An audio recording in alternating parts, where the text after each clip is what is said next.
또 3일 만에 또 만나게 되셨는데 반가우시죠?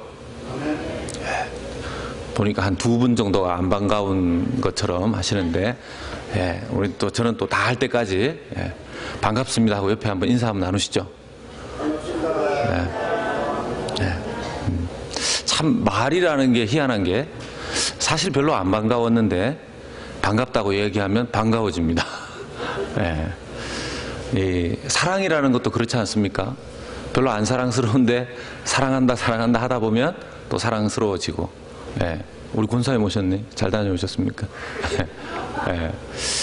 이 하나님께서 우리에게 주신 그 말, 이 말만 잘 사용해도 참 많은 은혜를 우리가 누리게 되는데 이 말을 사용하는 법을 우리가 참 잘 모릅니다.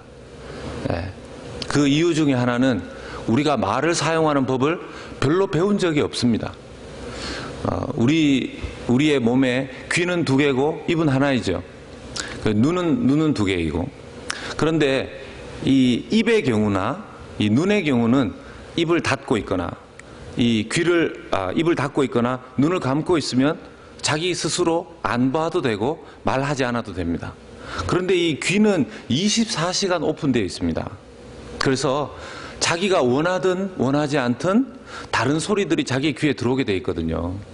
그런데 이 세상을 살아보면 우리의 귀에 들리는 것들이 하나님 원하시는 것들만 우리의 귀에 들리면 얼마나 좋겠습니까? 그런데 제가 생각할 때는요, 90% 이상은 하나님과 전혀 상관없는 소리들이 우리의 귀에 들어옵니다. 어렸을 때부터, 아기 때부터. 아기 때 좀 사랑한다, 귀엽다, 예쁘다 이런 얘기 조금 들리다가 나중에 시간 되면 늘 경쟁하는 이야기, 잘해야 된다는 이야기, 너는 옆집 애보다 왜 못하냐는 이야기부터 해서 별별 얘기, 또 학교에 가면 좋은 얘기만 듣겠습니까? 또 그렇지 않죠. 그러다 보니까 우리의 귀로 24시간 열려진 귀로 들어온 그 이야기가, 그 말들이 우리의 입을 통해서 나오게 될 때 보면 좋지 않은 이야기를 들은 만큼 우리의 입에서도 좋은 얘기 하기가 쉽지가 않다는 것이죠. 그래서 사실은 우리가 2가지, 하나님 앞에 기도하는 것과 하나님의 말씀을 듣는 것과 이것을 열심히 해야 된다는 것입니다. 그래야지만 우리의 입에서 나오는 이야기도, 우리의 말이 사람들에게 줄 수 있는 놀라운 영향력도 하나님이 원하시는 대로 그 영향력이 전달되기 때문에 그렇습니다. 제가 예수님을 믿었을 때 예수님을 제가 확실히 믿었습니다. 확실히 믿었습니다. 제가 무슨 얘기를 하려고 하냐면, 제가 예수님을 확실히 믿었음에도 불구하고, 여러분, 예수님을 확실히 믿었으면 좀 확실히 믿은 것에 대한 이 모습이 드러나고 사람들에게 그 확실히 믿은 만큼 뭔가 이렇게 영적으로 좋은 신앙의 모습들이 딱 나타나야 되는데, 제대로 믿었음에도 불구하고 미숙하더라는 거죠. 제가 확실히 예수님을 믿고 영접했음에도 불구하고 미숙한 제 모습을 봤습니다. 청년부에 가서 제가 확실히 믿었음에도 불구하고 미숙함이 남아있기 때문에 사람들과 다투는 거예요. 갈등하는 겁니다. 제 의견을 주장하고 다른 사람들의 의견을 받아들이지 못하는 그런 시간들이 저의 미숙함 때문에 많더라는 것이죠. 쉬운 말로 하면 삐치고, 또 쉬운 말로 하면 다른 사람들과 갈등 때문에 말 안 하고 지내고, 이런 시간들이 제가 확실히 예수님을 믿었음에도 불구하고 그게 잘 되지 않더라는 것입니다. 이유가 뭐냐면 미숙하기 때문에 그렇다는 것입니다.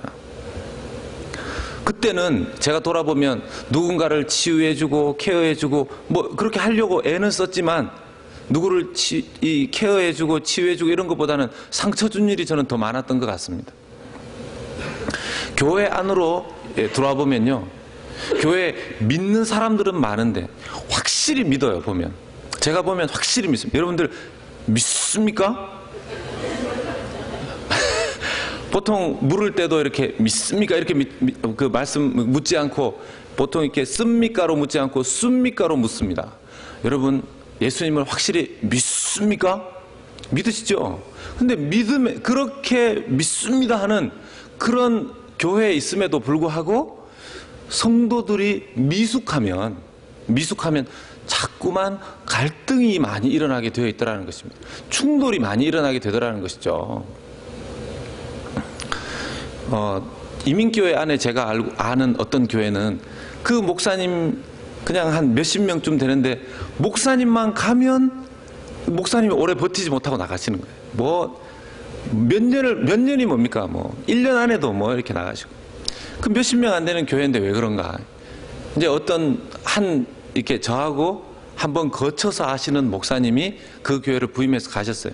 이제 텍사스 주는 아니고 이제 다른 이제 어느 주라고 하면 또 알게 되실까봐 하여튼 대충 그런 주인데, 근데 제가 아는 그 목사님이 가셨는데 이 목사님이 그렇지 않아도 그런 일이 생길까봐 늘 두 눈을 뜨고 기도하면서 열심히 그런 갈등이 생기지 않도록 기도를 했는데 마침 출장을 가 있는 출타한 사이에 연락이 온 겁니다. 목사님, 누구 권사님이랑 싸웠는데 목사님이 오셔서 심판을 봐주십시오.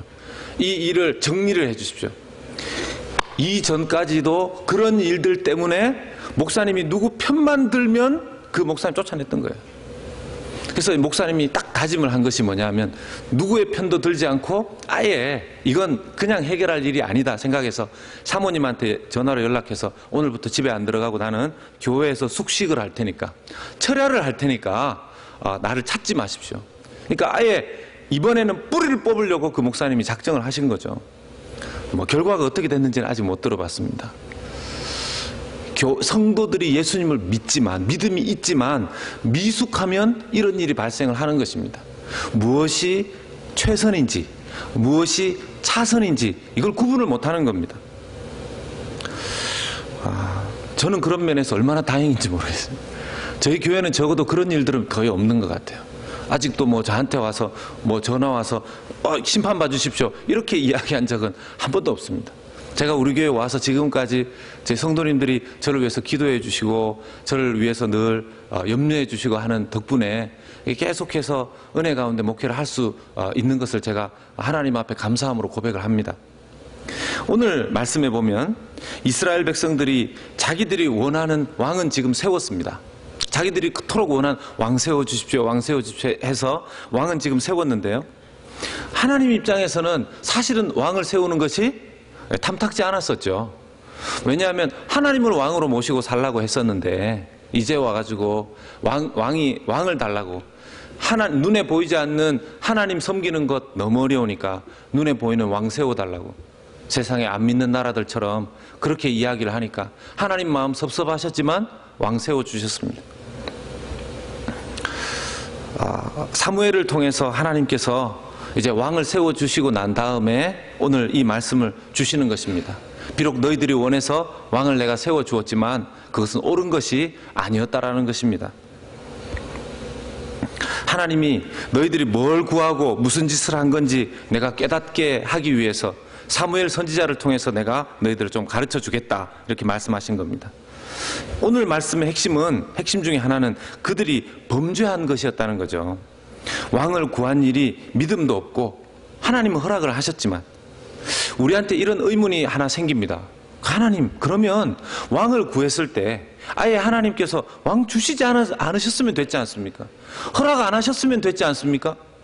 아니, 허락해서 사울이 왕으로 세워지게끔 다 이렇게 하셔놓고 제비도 뽑으시고 사무엘 통해서 기름도 부으시고 그렇게 해서 왕 즉위식까지 다 하셔놓고 이제 와서 뭐 잘못했느니 잘했느니 이런 얘기를 하십니까?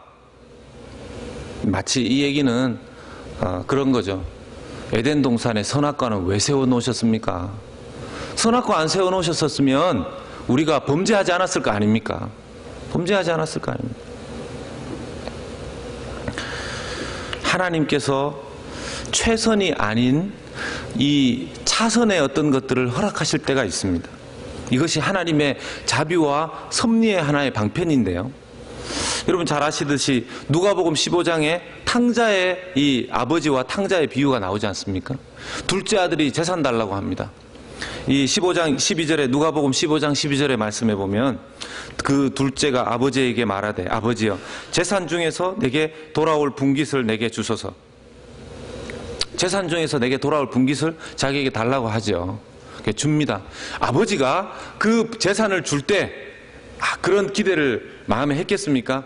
얘가 그래도 좀 어렸을 때부터 총기가 있었는데 어디 가도 돈 빼앗기고 오는 적은 없고 뭘 해도 좀 따서 오는 애였는데 재산 딱 그 몫을 나누어 주면 어디 가서 제대로 장사해서 한몫 거두어서 오겠지. 그 생각하고 재산 줬겠습니까? 아버지는 이 재산 가지고 가서 얼마 안 가서 탕진할 거 다 아셨죠. 다 알았습니다. 얘가 이 재산을 관리할 수 있는 능력이 없다는 것, 그 아버지는 잘 알았습니다. 그럼에도 불구하고 줬습니다. 그럼에도 불구하고 줬습니다.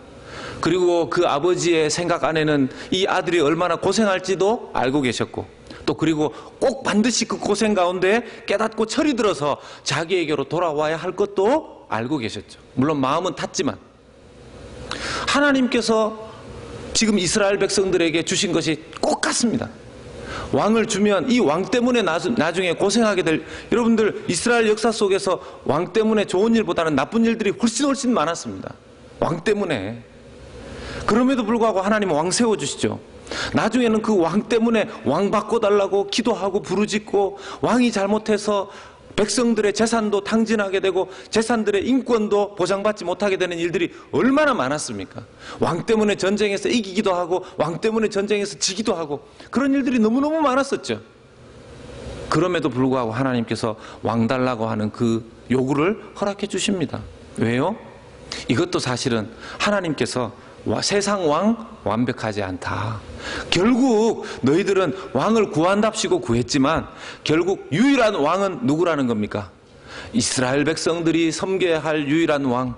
너희들이 깨닫지 못하고 왕 달라고 해서 내가 왕 줬지만 결국 내가 원래 의도했던 대로 너희들은 나만 의지하고 주 여호와만 의지하고 너희들이 왕으로 모시고 살아가야 한다. 그것이 하나님께서 인간적인 왕을 세워주시면서 깨닫기를 원하시는 주님의 심중에 있었던 섭리와 자비이라는 것을 우리가 생각하면서 이 말씀을 봐야 된다는 것이죠. 사무엘 선지자가 사실은 이 속에는 열이 받았습니다. 아주 이 정신 못 차리고 철없는 이스라엘 백성들을 향해서 정말 이 분노가 있었죠. 화가 나 있었습니다. 그래서 하나님께 그가 구하기를 내가 지금 구할 텐데 우레와 비가 지금 밀베는 때임에도 불구하고 있을 것이다. 여러분, 밀베는 때가 추수하는 때 아닙니까? 이 추수하는 때 이스라엘에는 밀베는 때에는 우레나 비가 내리지 않는다고 그래요. 그런데 그때 우레와 비가 사무엘이 기도한 즉시로 임했습니다. 이 우레와 비가 임할 때 이스라엘 백성들의 반응이 죽을까봐 두려워했다고 그래요. 제가 보니까 텍사스에 사시는 분들은 천둥 이런 거 별로 겁 안 내실 것 같습니다. 하도 올해 날씨가 좀 제가 오고 나서 다르다고 이렇게 누가 얘기를 하시던데, 제가 처음 이 달라스에 와서 제 셀폰에 경보가 뜨면서 큰 이렇게 번개 천둥이 있을 것이다. 예. 그리고 비가 많이 내릴 것이고 플러드 홍수가 생길 수도 있다. 이제 이런, 그러면서 사이렌이 울릴 때 정말 그때 깜짝 놀랐었습니다. 그리고 뭐 어떤 때 보면요, 지금 한 주간 동안 일기예보에 여러분 아시죠? 계속해서 지금 번개천둥 이 뇌우가 이렇게 지금 일기예보에 떠 있습니다. 지금은 저도 좀 익숙해져서 번쩍번쩍거려도 이렇게 좀 자는데요. 처음에는 밤에 그렇게 번쩍거리니까 잠을 잘 수가 없더라고요.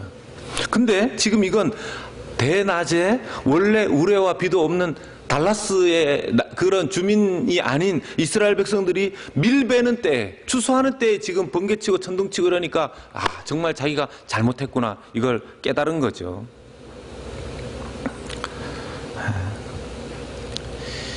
그래서 그들이 자기가 얼마나 하나님 앞에 큰 죄악을 범했는가 알게 됩니다. 그럼에도 불구하고 사무엘이 19절의 말씀에 보면 모든 백성이 사무엘에게 이르되 당신의 종들을 위하여 당신의 하나님 여호와께 기도하여 우리가 죽지 않게 하소서.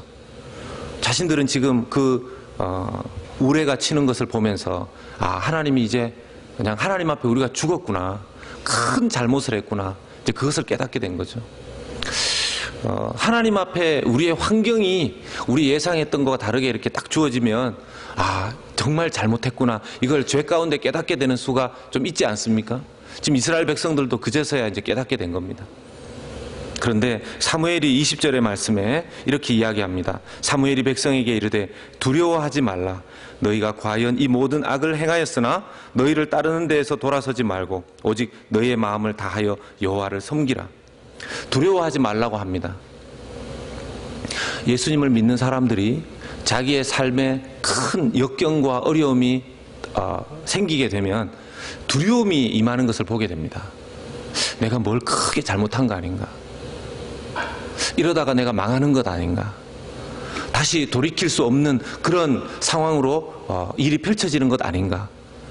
하나님, 내가 범죄했는데, 죄를 지었는데 어떻게 하면 극복이 될까요?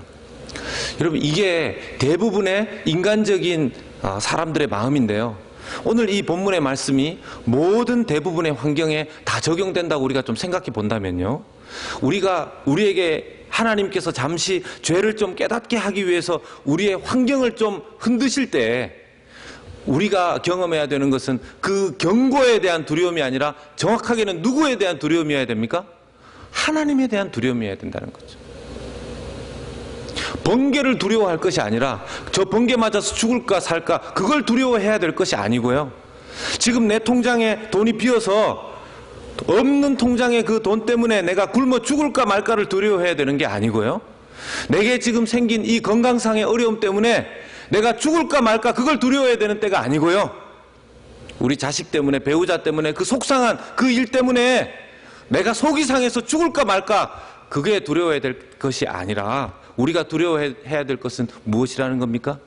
하나님에 대한 존재, 하나님에 대한 관계, 나의 신앙의 주체이시고 대상이 되시는 하나님에 대한 두려움이 우리에게 있어야 된다는 것입니다. 그런 하나님에 대한 두려움이 있으면요, 번개 치는 것, 천둥 치는 것, 우리의 삶에 일어나는 일들에 대한 두려움들이 사라지게 됩니다. 이기게 되는 거죠. 왜냐? 그 경고와 사인을 주신 분이 누구신지를 우리가 알게 되기 때문에 그렇다라는 것입니다. 사무엘 선지자가 참 착한 사람이, 저는 오늘 이 말씀 보면서 사무엘 선지자의 마음을 좀 많이 깨닫게 됐습니다. 23절의 말씀을 한번 보겠습니다. 나는 너희를 위하여 기도하기를 쉬는 죄를 여호와 앞에 결단코 범하지 아니하고 선하고 의로운 길을 너희에게 가르칠 것인즉. 이 말씀 앞에 격려하고 위로합니다. 22절에 여호와께서는 너희를 자기 백성으로 삼으신 것을 기뻐하셨으므로 여호와께서는 그의 크신 이름을 위해서라도 자기 백성을 버리지 아니할 것이다. 여러분 믿으십니까? 백성들의 수준이 어떻다는 것입니까? 하나님을 섬기는데 그 자신이 없으니까 눈에 보이는 왕을 세워달라고 했습니다. 그리고 왕이 비록 세워지고 나서 번개치고 우레가 치고 이러니까 자기들이 하나님 앞에 잘못 구했다라는 것을, 믿음 없이 구했다라는 것을 깨닫고 하나님 앞에 이제 죽을까 막 두려워하니까 사무엘 선지자를 통해서 하나님께서 위로하시고 격려하십니다. 두려워하지 말라. 죽지 않는다. 하나님께서 너희를 선택하시는 것을 하나님이 기뻐하신다.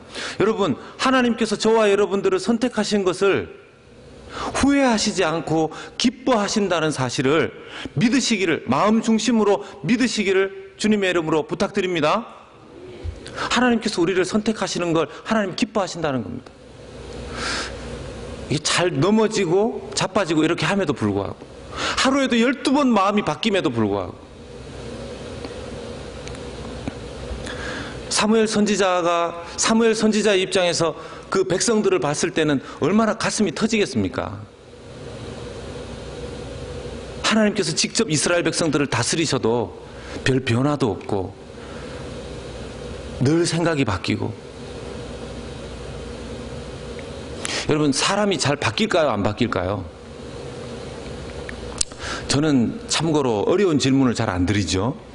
네. 사람이 잘 바뀔까요? 안 바뀔까요? 네. 자기를 생각해 보시면 압니다. 제가 저를 보면 참 잘 안 바뀝니다. 네. 그러면 목사님, 사람이 잘 바뀌지도 않는데 왜 말씀을 배우고 또 뭐 훈련을 받고 기도를 하고 그래야 됩니까? 예, 사람이 내가 잘 안 바뀐다는 사실을 기도 가운데, 말씀 가운데, 은혜 가운데 깨닫고 뭡니까? 바뀌지 않는 저를 불쌍히 여겨달라고.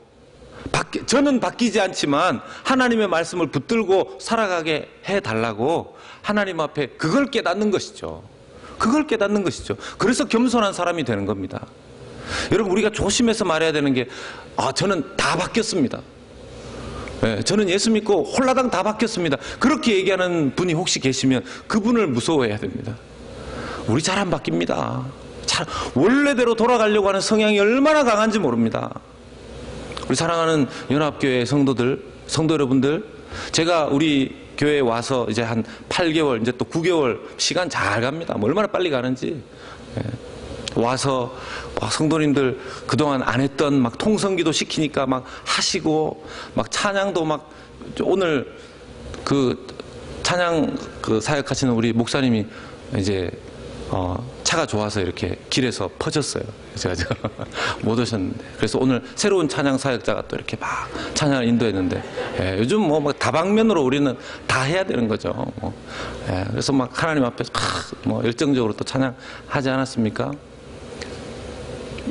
어떻게 보면 또 와서 새로운 담임 목사의 목회 방식과 철학에 여러분들이 반응해 주시고 따라오시고, 그러면서 우리 성도들이 이제 계속 착착착착 변화될 것이다.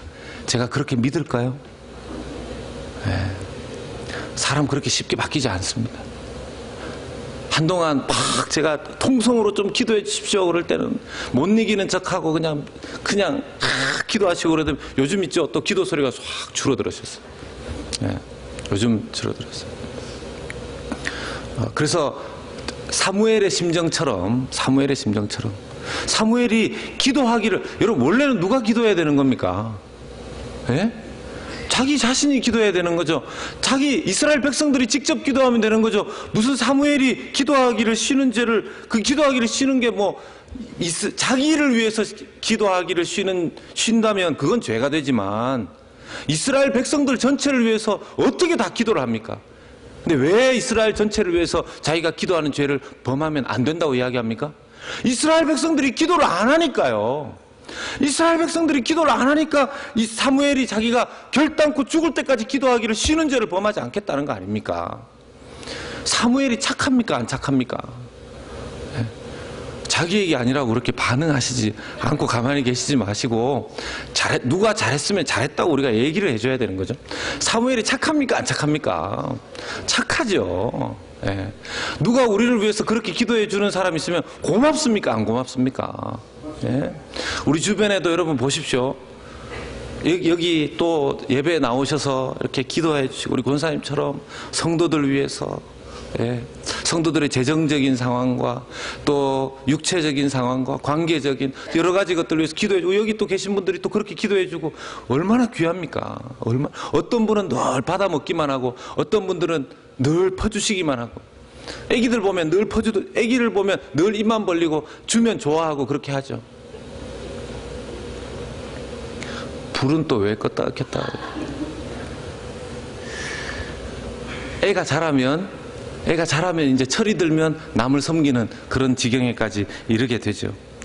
여러분, 갈라디아서 4장 19절에 보면 사도 바울도 이런 마음, 이런 예수님의 마음 가졌던 걸 보게 됩니다. 다시 해산하는 수고를 하겠다, 이렇게 이야기를 하는 거죠. 갈라디아서 4장 19절에 보면 나의 자녀들아, 내가 너희들을 위해서 다시 해산하는 수고를 하겠다, 이렇게 얘기합니다. 여러분, 다시 해산하는 수고가 뭡니까? 이미 태어난 그 사람들, 자기가 그 갈라디아 성도들을 향해서 정말 답답하고, 갈라디아 교회 교인들 보니까 은혜로 시작했다가 율법으로 끝내려고 하니까 얼마나 답답했겠습니까? 사도 바울이. 예? 예수님 바라봐야 되는데 율법을 챙기면서 내가 이 율법 지키면 구원받고 이 율법 안 지키면 구원 못 받는 것처럼 그렇게 또 착각을 하니까 사도 바울이 끙끙 앓고 가르치고 야단도 치고 경책도 하고 하다가 비로소 갈라디아서가 끝나는 쯤에 가서 갈라디아서 4장 19절에 내가 너희를 위해서 다시 해산하는 수고를 하겠다는 거죠. 고 옥하는 목사님께서 후배들에게 늘 하셨던 말씀이 그겁니다. 후배 교역자들을 향해서 당신들이 어느 교회에 부임해서 가게 되면 처음이든 나중이든 뭐 청빙 받아서 초빙 받아서 그렇게 가게 되면 성도들이 잘 따라오는 것 같고 하지만 착각하면 안 된다 그렇게 얘기했어요. 착각하면 안 된다. 그러면서 무슨 부탁을 하셨냐면 다시 해산하는 수고를 해야 된다 이렇게 말씀을 하셨는데요. 제가 그 말씀을 듣고 그걸 제가 참 마음에 새겼었는데 제가 이 사무엘서의 말씀을 보면서 사무엘의 마음을 보면서 이게 옥하는 목사님도 그걸 깨달으셨고 사도 바울도 그걸 깨달았던 종이었고 저도 그 길을 가야 되는 종이구나 이런 생각들을 하게 됐습니다. 여러분 저는 우리 연합교회 성도님들을 향해서 지금 못한다고 저분 안 되겠는데 저분 제껴놔야 되겠는데 저분 지우개로 지워야 되겠는데 그렇게 생각하지 않습니다. 제가 해야 될 몫이 뭐냐면요 다시 해산하는 수고를 해야 되는 게 제 몫이라는 것입니다. 이럴 때 아멘 해주시면 힘이 참 나겠죠. 우리 주변에도 누군가라도 그렇지 않겠습니까? 저 집사님 그렇게 오래 기도해주고 했는데 저렇게 안 변하나, 저렇게 변하나, 잘하지를 않는가, 바뀌지를 않는가, 어떡하겠습니까? 우리가 해야 되는 몫이 뭐죠? 그분은 이제 더 이상 기도 안 해가 아니라 다시 해산하는 수고를, 다시 그를 위해서 기도하는 수고를, 다시 품는 수고를 해야 된다라는 것입니다. 이게 하나님 뜻입니다. 이게 하나님 뜻입니다. 요즘 스가랴서 말씀이 생명의 삶 큐티 본문입니다. 큐티는 하고 계십니까? 네. 큐티는 하고 계십니까? 네. 저쪽에서는 그게 뭐예요? 이런 표정으로 지금 저를 보시는 분들이 계신데 오늘 스가랴서 말씀을 보니까 그 스가랴서 말씀 중에 여러분 한번 스가랴서 한번 펴보십시오. 네. 지금 스가랴서가 어디 있는지는 아십니까? 네. 말라기 앞에 있습니다. 말라기 앞에. 네. 스가랴서 8장 15절 말씀입니다. 8장 15절 말씀. 제가 가진 구약성경 1319면쯤에 있습니다. 네.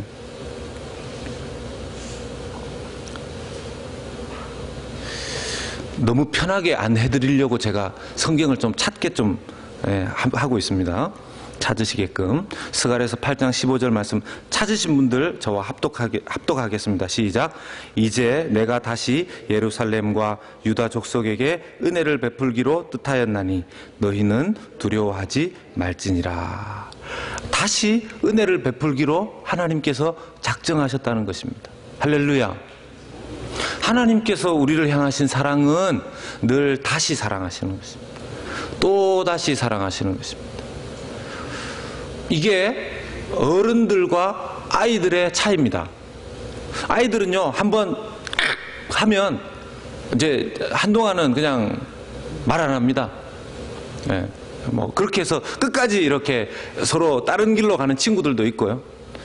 근데 부모님들, 어르신들, 할아버지들, 할머니들은 어떻습니까? 자기 자식과 자기 자녀에 대해서 걔들이 그렇게 애를 먹여도 그냥 오늘 같아서는 당장 호적에서 쟤를 파내 마라 이래도 그 다음날 되면 쟤를 어떻게 챙기나, 쟤를 어떻게 도와주나.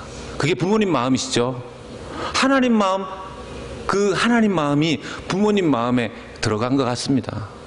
하나님께서는 우리를 향해서 다시 사랑하시는 거예요.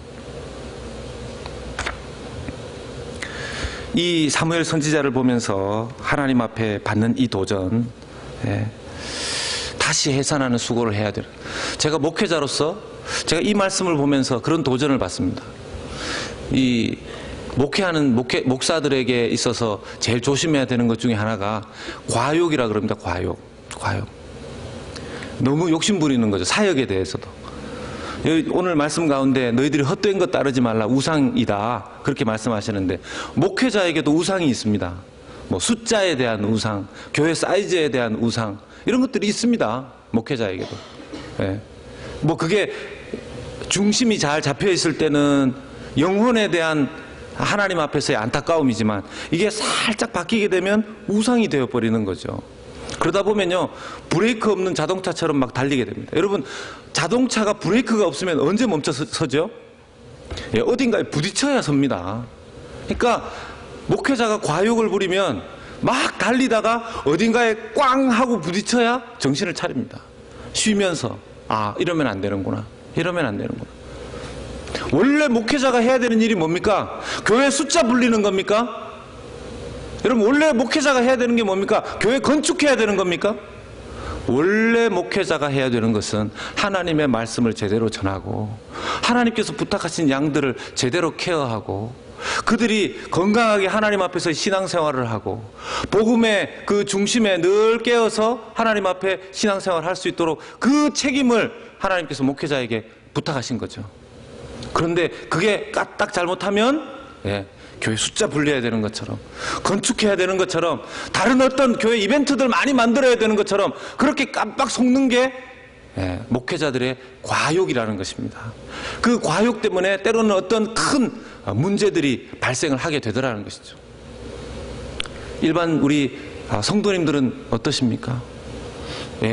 자기가 예수님을 믿고 신앙생활 함에 있어서 하나님 앞에 구해야 될 것들을 구하시고 신앙생활 하면서 하나님 주시는 것들을 가지고서 우리가 사람들에게 또 복을 나누어 주고 또 복음도 전하고 이렇게 해야 되는데 이게 또 까딱 잘못하면 어떻게 됩니까? 하나님 앞에서의 신앙이 복음이 자기의 중심이 되는 게 아니라 또 그 돈 버는 것, 또 그 건강생활 하는 것. 어떤 분이 대장암에 걸리셨는데 제가 아는 분 집사님의 어머님이 대장암에 갑자기 걸리신 거예요. 근데 문제는 그분은 채식주의자가 아니라 아예 처음부터 고기를 못 드시는 분이세요. 아예 처음부터 고기를 못 드시는 분이세요. 그러니까 우리가 건강을 아무리 노력하고 애를 쓴다고 해서 무조건 그 건강이 유지되는 것만이 아니더라는 것입니다. 그러니까 요즘은 건강염려증, 재정염려증, 뭐 관계염려증, 수만 가지의 염려를 우상처럼 달고 사는 그런 시대를 살고 있지 않습니까?